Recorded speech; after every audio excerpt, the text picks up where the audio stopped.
നന്നായി ഊതിക്കോട്ടോ. അതിന്റെ ഉള്ളിൽ വല്ല പാറ്റ പഴുതര പൊക്കോട്ടെ. ആ ചായയുടെ അസുഖം അങ്ങോട്ട് മാറട്ടെ.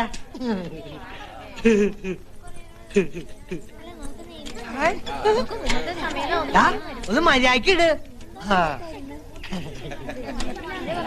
അതെ അതിനകത്ത് നിറച്ചിരിക്കണ പച്ചവെള്ളമല്ല, പനിനീര. വില ഇത്തിരി ജാസ്തിയാ. ഒരു ഒഴിക്ക എന്താ ധാരയാ? കണ്ട ഞാൻ കുത്തുട്ടോ. ഓഹോ, ഇവന് ഇളകാതിരുന്നാ മതിയായിരുന്നു. ആരാ ഇവരെ ഒന്ന് ശ്രദ്ധിക്കുക എന്റെ ഉത്തരാളിയമ്മേ. ആഹാ, അപ്പൊ ഞാൻ അറിയണ്ട വേറെ അമ്മ ഉണ്ടല്ലേ? തന്റെ ആള് കൊള്ളാലോ. ഇതിപ്പോ ഇലയിട്ടിട്ട് അരി വെക്കാൻ പോയ പോലായി. നിനക്ക് ആ പണം നേരത്തെ വാങ്ങി വെക്കായിരുന്നില്ലേ? വെക്കാമായിരുന്നു, പക്ഷെ മരക്കാട് മുതലാളിയുടെ കയ്യിലിരിക്കണ കാശ് നമ്മുടെ കയ്യിലേക്കൊന്ന് കിട്ടണ്ടേ? ഒന്നും പേടിക്കാനില്ല. പണവുമായിട്ട് പരമേശ്വരൻ ഇപ്പൊ എങ്ങനെ എത്തും? മരക്കാട് മുതലാളിയുടെ വാക്കാ. കുഞ്ഞമ്മാൻ ഇത്രയ്ക്ക് ഉത്തരവാദിത്വം ഇല്ലാണ്ട് പോയല്ലോ.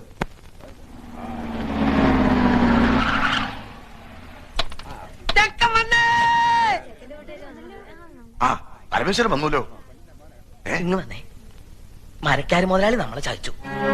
കാശ് റെഡി ആയിട്ടില്ല. അയാള് വിചാരിച്ചെന്ന് തരാൻ പറ്റില്ലാത്രേ. അടുത്ത ആഴ്ച തരാന്നാ പറയുന്നത്. ഈശ്വര, ചതിച്ചോ? ഇനിയിപ്പൊ എന്താ ചെയ്യാ? ഹലോ, ചെക്കനാണല്ലേ? ഞാൻ പെണ്ണിന്റെ മുറച്ചെറുക്കനാ. പണ്ട് എനിക്ക് കെട്ടിച്ചേരാന്ന് പറഞ്ഞതാ. വലുതായിപ്പോ എന്നെ പറ്റിച്ചു. നല്ല പെണ്ണാ, പക്ഷെ എന്റെ അത്ര ബുദ്ധിയില്ല. നീ എടുത്തോ, പക്ഷെ ഇടയ്ക്ക് എന്തിനൊക്കെ മേടിച്ചു കൊടുക്കണട്ടാ.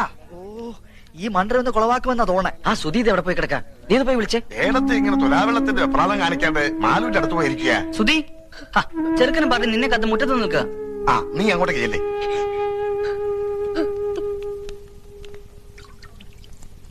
നിശ്ചയത്തിന് വരാൻ പറ്റിയില്ല, ഈ വീട്ടോത്തോണ്ടാ. ലോഹ്യ ചോദിക്കലൊക്കെ പിന്നെ ആവാം. മുഹൂർത്തത്തിന് സമയമായി. വരൂ. ശരിക്കും തെളിക്കിട്ട മണൊക്കെ ഒന്ന് പോട്ടെ. അതെ, എന്താണ്? നമുക്ക് ചെറുക്കന്റെ അച്ഛനൊന്ന് കാണണ്ടേ? ആ, കാണലൊക്കെ കഴിഞ്ഞിട്ടല്ലേ നമ്മൾ ഉറപ്പിച്ചത്. ആ കാണല് പോരല്ലോ. ഇതിനു മുമ്പ് നമുക്ക് ആ ചടങ്ങ് നടത്താം. ഏത് ചടങ്ങ്? ശ്രീധനപ്പണ എണ്ണി പെട്ടിയിലാക്കി തരുന്ന ചടങ്ങ് മറന്നുപോയോ? 2 ആഴ്ച മുമ്പ് തരാന്ന് പറഞ്ഞതല്ലേ? അപ്പ പറഞ്ഞു പെണ്ണ് കിട്ടുന്നതിന് മുമ്പ് പന്തലി തരാന്ന്. എടുക്കുക, കാശ് എടുക്കുക. എണ്ണി തീരുമ്പോഴേക്കും മുഹൂർത്താവും. അത് എണ്ണാനൊക്കെ നിന്നാ നേരെ ഏറെയാവും. കെട്ട് നടക്കട്ടെ. ആദ്യം പറഞ്ഞ സ്ത്രീധനപ്പണം വെക്കുക. അതുവരെ കെട്ടവിടെ നിൽക്കട്ടെ. താലി കെട്ടാൻ വരട്ടെ. പറഞ്ഞ പൈസ പൈ തീർത്ത് കിട്ടണം. ആര് പറഞ്ഞു തരില്ലാന്ന്? ഇത് തരാനും വാങ്ങാനും ഒക്കെ ഇരുത്താ മുഹൂർത്തം അങ്ങോട്ട് തെറ്റും. തെറ്റണേ അങ്ങോട്ട് തെറ്റട്ടെ. മുഹൂർത്തം ഇനി ഉണ്ടാവും. അങ്ങനെ പറയരുത്. പൈസക്ക് ഇത്തിരി ടൈറ്റായി. തരാമെന്ന് പറഞ്ഞ ആള് പറ്റിച്ചു. അല്ല, കെട്ട് കഴിഞ്ഞാലും വാങ്ങാലോ. ആ ശീലം ഞങ്ങൾക്കില്ല. ഞങ്ങളുടെ നാട്ടിലൊക്കെ പറഞ്ഞ വാക്കാ. ഒച്ച വെക്കരുത്, ആളുകൾ കേൾക്കും. കേൾക്കട്ടെ ആളുകൾ. കുഞ്ഞിരാമന്റെ നെറികേട്. ഇനി ഒരു അവധിയില്ല. പൈസ തന്നിട്ട് മതി കല്യാണം. സ്ത്രീധനം കടം നിർത്തി തന്ന അതിന്റെ കേട് ഞങ്ങൾക്കാ. ഇനി ഞങ്ങളുടെ കഷ്ടകാലത്തിന് പെണ്ണെങ്ങാനും വല്ല സ്റ്റൗവും പൊട്ടിത്തെറിച്ച് ചത്താ പിന്നെ ഭർത്താവും അമ്മായിച്ചനും ജയിലിൽ കയറേണ്ടി വരും. എന്റെ കുട്ടിയുടെ ജീവിതം നശിപ്പിക്കരുത്. തറവാടിന്റെ മാനം പോണ കാര്യ. മാനം ഉള്ളവർക്കല്ലേ മാനം പോകുന്നുള്ള ആദ്യം വേണ്ടു. പറഞ്ഞു പറ്റിച്ച് പെണ്ണ് കെട്ടിക്കാമെന്ന് വിചാരിക്കണ്ട. മോനെ, ഇവൻ എന്റെ മോനാടോ. ഓശാരത്തിന് കെട്ടോടാ എനക്ക് വേണ്ട. ഒന്ന് വന്നേ, ഒരു കാര്യം പറഞ്ഞോട്ടെ. അതെ, നമ്മളൊക്കെ ചെറുപ്പക്കാരല്ലേ ചങ്ങാതി. പണത്തിനേക്കാളും പ്രധാനമല്ലേ കല്യാണം? പണം ഞങ്ങൾക്ക് അത്ര നിസ്സാരല്ല. ഈ കല്യാണം ഇപ്പൊ നടന്നില്ലെങ്കിൽ ഇനി ഒരു കല്യാണം ഉണ്ടാവില്ലെന്ന അവിടെ ജാതകത്തിൽ. പൈസയുടെ കണക്ക് പറഞ്ഞ് ഈ കല്യാണം മുടക്കരുത്. കല്യാണം കഴിഞ്ഞ് ഒരുമിച്ച് ജീവിക്കേണ്ടത് അച്ഛനും അമ്മയല്ല, നിങ്ങളാ. എനിക്ക് എന്റെ അച്ഛനമ്മയെ ധിക്കരിക്കാൻ പറ്റില്ല. ധിക്കരിക്കണ്ട, അവരെ കാര്യം പറഞ്ഞ് മനസ്സിലാക്കാലോ. താനിപ്പോ സ്റ്റാൻഡായിട്ട് നിന്നുണ്ടെങ്കിൽ അവരെന്ത് വിട്ടുവീഴ്ചയ്ക്കും തയ്യാറാവും. എന്നോടൊന്നും പറയണ്ട. എന്തായാലും അച്ഛന്റെ തീരുമാനം വലുത്. എടോ, താനൊക്കെ ഒരാണാണോ? മൂക്കിന്റെ തല മീശം വെച്ച് നടക്കണു. ആണുങ്ങളായാലേ കുറച്ചൊക്കെ നട്ടല് വേണം. അല്ല, താനാരാ? താൻ എത്ര വലിയ ആണാണെങ്കിൽ താൻ പോയി കെട്ടറോ. തന്റെ സ്ഥാനത്ത് ഞാനായിരുന്നു ഞാൻ കെട്ടിയത്. എങ്കിൽ താൻ കെട്ടറോ. ഞാൻ കെട്ടും.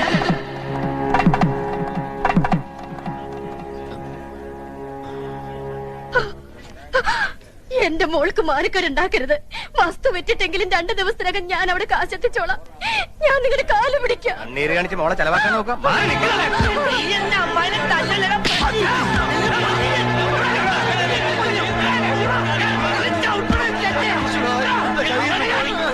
കയ്യിന്നല്ല, ഈ ചെക്കൻ നമ്മൾ തലേന്ന് പോയ തണ്ടേ. ഓണം ചെറ്റേ, നിനക്ക് തരാവുന്ന പെണ്ണില്ലടാ. ഓനെ കൊണ്ട് വല്ല കാഴ്ചയുള്ള പട്ടിനെ തൊടലിട്ട് കെട്ടണ പട്ടി. ഇനി ഇവിടത്തെ പെണ്ണിനെ കെട്ടാൻ ഞങ്ങളുടെ പട്ടി വരും. എന്താടാ നോക്കിയിരിക്കണത്? വിളിച്ചിരിക്കണ്ടു വാടാ. പോവാണോ? നമുക്ക് കാര്യങ്ങൾ പറഞ്ഞു തീർക്കാം. വിടോ, ഇനി എന്ത് പറഞ്ഞു തീർക്കാൻ? പറഞ്ഞു തീർത്തോളം മതി.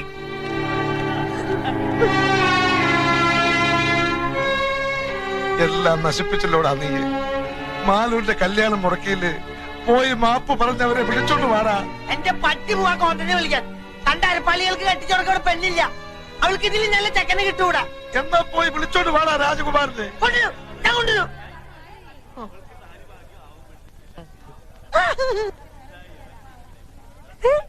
രാജകുമാര,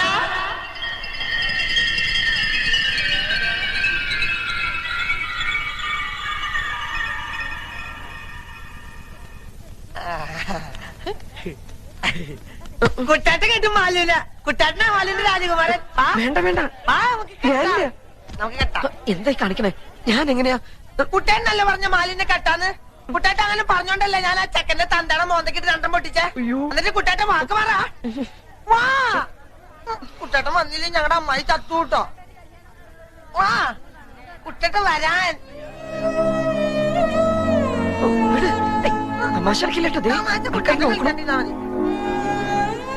കൂട്ടുകാരന്റെയും അവന്റെ തറവാടിന്റെയും മാനവും ഒരു പെൺകുട്ടിയുടെ ജീവിതം ഇപ്പൊ നിന്റെ കയ്യിലാ.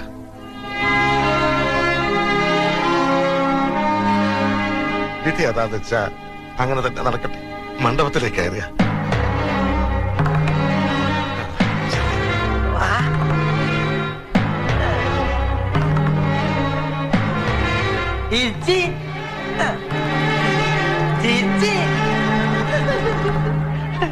ചക്കര തരുന്ന ചക്കര തരും.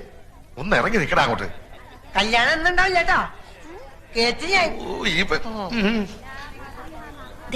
ഒന്നിങ്ങി വന്നേ. എന്താ നിങ്ങൾ എന്തായി കാട്ടണേ? മിണ്ടി പോകരുത്. കാരണവന്മാർ ചെയ്തു വെച്ച സുഹൃതം അതാ മന്ദബുദ്ധിക്ക് ഇപ്പൊ ഇങ്ങനെ ബുദ്ധി നോക്കിയത്. ആ ഓമനക്കുട്ടന് ബോധോദയം വരുന്നതിന് മുമ്പ് കാര്യങ്ങൾ നടക്കട്ടെ. ആ മുഹൂർത്തായി പെണ്ണെ ഇറക്കുക, മേളം തുടങ്ങിക്കോട്ടെ.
എഞ്ചിൻ ഓഫ് ചെയ്തോ, എഞ്ചിൻ ഓഫ് ചെയ്തോ. കൈമൾ മാഷ്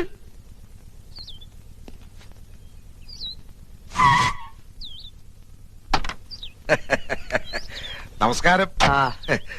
കൈമൾ മാഷല്ലേ? മാഷെ ഞാൻ അറിയും.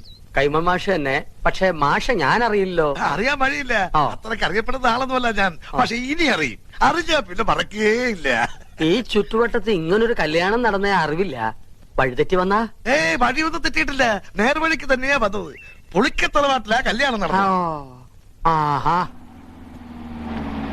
എത്തിയോ വാനരന്മാര്? എന്റെ ജാമ്യത്തിലാ നമ്പീശൻ ഓമനക്കുട്ടനെ കല്യാണം കൂടാൻ വിട്ടത്. എവിടെ അവൻ? കാറിന്റെ മുൻസീറ്റിലുണ്ട്. ഞാനിവിടെ ഉണ്ട്. നീ എന്താടാ ഇവിടെ ഇരിക്കണേ? മാഷെ, ഒരു പ്രത്യേക സാഹചര്യത്തിൽ എനിക്ക് ഈ പെൺകുട്ടിയെ കല്യാണം കഴിക്കേണ്ടി വന്നു. എന്റെ ഗുരുവായൂരപ്പ, ചതിച്ചുവോ? ചതിച്ചത് ഗുരുവായൂരപ്പനല്ല, മറ്റേ ചെറുക്കന്റെ വീട്ടുകാരാ. അപ്പോഴാ ദൈവദൂതനെ പോലെ ഓമനക്കുട്ടനെത്തിയത്. ദൈവദൂതനല്ലോ, ശിവനന്റെ യമദൂതനാണ്. എന്റെ കാഞ്ഞിരക്കാട്ട് ഭഗവതി, ഞാനിനി എവിടെ പോയി വിളിക്കാം? മാഷേ, എന്റെ കൈ വിടരുത്. ഇപ്പൊ എന്റെ കൈ വിടുക. ഇനി നീ ആയി നിന്റെ പാടായി പൊയ്ക്കോളൂ. അയ്യോ, അങ്ങനെ പറയരുത്. എനിക്ക് മാഷ് മാത്രമേ ഉള്ളൂ. ഞാൻ നിന്റെ അച്ഛനോട് എന്ത് സമാധാനം പറയും? പൊയ്ക്കോളൂ. ജീവൻ വേണമെങ്കിൽ ഈ പെൺകുട്ടിയെ വിളിച്ചോണ്ട് വന്ന കാലത്തിന് തിരിച്ചു പൊയ്ക്കോളൂ. എനിക്ക് ഇങ്ങനെയൊക്കെ പറ്റിപ്പോയി ഞാൻ കാല് പിടിക്കാം. എന്നിട്ട് കാല് പിടിച്ച് വലിച്ചു കയറുക ഭീമനെ പോലെ. ഞാൻ നിന്റെ ഗുരുവല്ലേ, ഗുരുദക്ഷിണ ചോദിക്കുകയാണെന്ന് കൂട്ടിക്കോളൂ. നീ ദേവീത് തിരിച്ചു പോവോ? അതെങ്ങനെ പോകാനാ? അച്ഛനും അമ്മയും എവിടെ വെച്ചാ വിളിക്ക്. അരിയും പൂവും എറിഞ്ഞ് മുഹൂർത്തം കഴിച്ചതിന് മുമ്പ് പെണ്ണിനെ അകത്തേക്ക് കേട്ടാ പറയും. ഒന്ന് ഇറങ്ങി പോണോ? അരിയും പൂവും കൊണ്ടല്ല നമ്പീശൻ തന്നെ എറിയാൻ പോണത്. അയ്യോ അച്ഛൻ, അയ്യോ ഇനിയുള്ള എന്റെ ജീവിതം മാഷിന്റെ മിടുക്ക് പോലെ ഇരിക്കും. വരട്ടെ. ഇതാണോ അച്ഛൻ? അല്ല, നീ എവിടെ പോവാ? മൂത്രമൊഴിച്ചിട്ട് വരാം. വേഗം വാ, എനിക്ക് പോണം. ഇനിയിപ്പോ എന്താ ചെയ്യാ? നമസ്കാരം. നമസ്കാരം. ആരൊക്കെ വിരുന്നുകാര്? വിരുന്നുകാരല്ല, കല്യാണക്കാരാ. ഞാൻ തീരെ പ്രതീക്ഷിച്ചില്ല കേട്ടോ. എവിടെ ഉള്ളവരാ? ഞങ്ങൾ ഇനി ഈ വീട്ടുകാരാകാൻ പോവുക അല്ലേ പക്ഷേ? അതെ. ഇവിടെന്ന് വെച്ചാ? അല്ല, ഇവിടെയൊക്കെ തന്നെ നമ്മുടെയൊക്കെ പരിസരത്ത് ഇങ്ങനെ. അതാ ഞാൻ തന്നോട് ചോദിച്ചേ, ഈ പരിസരത്താരാ ഇങ്ങനെ രഹസ്യമായിട്ട് കല്യാണം? അയ്യോ, രഹസ്യമായിട്ടല്ല, പരസ്യമായിട്ട് ഈ കുഞ്ഞിരാമന നടത്തിയത്. നല്ല അന്തസ്സായിട്ട്.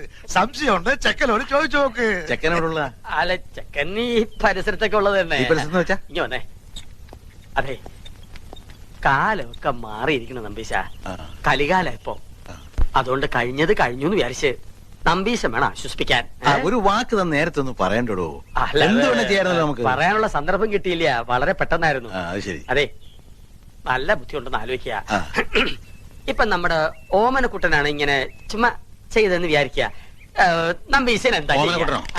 ഓമനക്കുട്ടനാണ് ചെയ്തെങ്കിലുണ്ടല്ലോ, രണ്ടിനെ അരി ഞാൻ പട്ടിക്കിട്ട് കൊടുക്കും, അറിയാവോ? അല്ലെങ്കിൽ പിന്നെ ഞാൻ തന്തേന്നും പറഞ്ഞ് എന്തോ ജീവിച്ചിരിക്കുന്നത്. അങ്ങനെയാണെങ്കിലേ താൻ മരിക്കണോ ജീവിക്കണോ എന്ന് ഉടനെ തീരുമാനിക്കേണ്ടി വരും. എന്തിന്? ഇത് ഓമനക്കുട്ടൻ കല്യാണം കഴിച്ചുകൊണ്ടിരിക്കണ പെട്ടാ. കുട്ടന്റെ അച്ഛ, കല്യാണം മുടങ്ങി നാട്ടുകാരുടെ മുമ്പില് കൂട്ടുകാരന്റെ തറവാടിന്റെ മാനം കിടന്ന ഘട്ടത്തിലാണ് ഓമനക്കുട്ടൻ മാലുവിന്റെ കഴുത്തിൽ താലി കെട്ടിയത്. വീട് ഏതാണെന്ന് വെച്ചാൽ അവരെ അനുഗ്രഹിച്ച് അകത്ത് കയറ്റിയാട്ടെ. മിണ്ടിപ്പോരുത്. തോന്നിയാസം കഴിഞ്ഞിട്ട് ഒരുമാതിരി അടിച്ച പല്ലിയങ്ങളെ. കല്യാണം കൂടെ വന്ന ചെക്കന്റെ തല പെണ്ണിനെ കെട്ടിവെച്ചിട്ട് കുടുംബ മഹിമ പറയുന്നോ? ഇപ്പൊ ഈ നിമിഷമാണ് ഇവിടുന്ന് തന്റെ പെടനെ കൊണ്ട് എന്ന് പറഞ്ഞാൽ എങ്ങനെ? അവൻ പുറ കൊടുത്ത പെണ്ണായത്. അവൻ കെട്ടിയ താലിയായി കഴുത്തെ കിടക്കുന്നത്. ആരോട് ചോദിച്ചോടോ കെട്ടിച്ചത്? അവൻ അനാഥ ചെക്കനാന്ന് വിചാരിച്ചോ? അവനെ കുറിച്ച് എനിക്ക് എന്തറിയാം? +2 പഠിക്കുന്ന ചെക്കനെ സംഭവിക്കാനുള്ളതൊക്കെ സംഭവിച്ചിട്ട് ഇപ്പൊ നമുക്ക് എന്ത് ചെയ്യാൻ പറ്റും? ആ പെൺകുട്ടിയെ അകത്ത് വിളിച്ചു കൊണ്ടുപോവുക. താനും മേടിക്കാടി. താൻ ഒറ്റ വൃത്തം കാണാൻ ഇതൊക്കെ ഉണ്ടായത്. ഇതിനെന്താ ചെയ്യാൻ പോകുന്നതെന്ന് കാണിച്ചുതരാം. തന്നെയും തന്നെ തറവാട്ടുകാരെ മുഴുവൻ ഞാൻ കോടതി കയറ്റും. പിന്നെ എന്റെ മോൻ കെട്ടി താലി അത് ഞാൻ കോടതി വെച്ച് അഴിപ്പിച്ചിരിക്കും.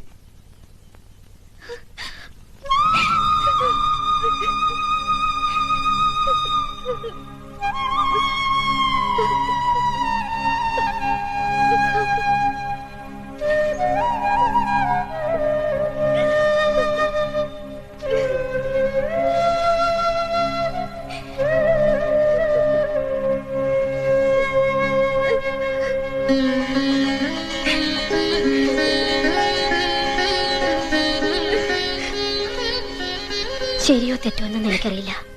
പക്ഷേ അവളുടെ കഴുത്തി കിടക്കുന്നത് നമ്മുടെ മോൻ കെട്ടിയ താലിയ. അത് കെട്ടിയത്ര എളുപ്പത്തില് പറിച്ചറിയാൻ പറ്റില്ല.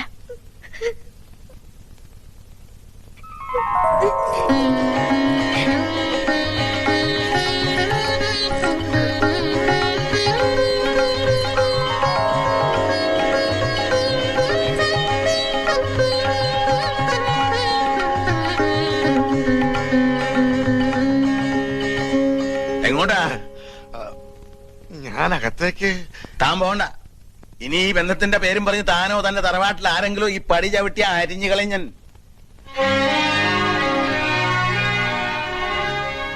വിഷമിക്കണ്ട. എനിക്ക് സന്തോഷായി മാഷെ. കുറച്ച് മനപ്രയാസം ഉണ്ടായെങ്കിലും അവക്ക് ഭാഗ്യം ഉണ്ടായല്ലോ. മതി. എനിക്കെന്നാണാവോ ഇങ്ങനൊരു ഭാഗ്യം ഉണ്ടാവും.